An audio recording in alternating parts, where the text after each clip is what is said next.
we will see how this template helps us to get the Dropbox files and folders.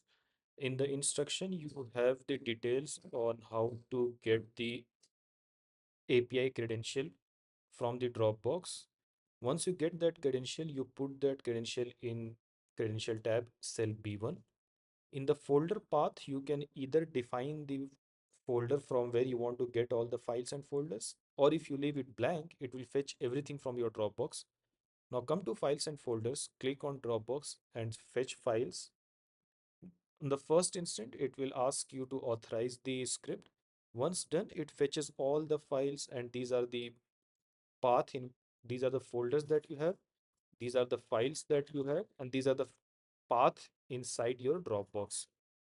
This is very easy way. In just a click, I am able to get the detail of all my 454 files and folders in Dropbox.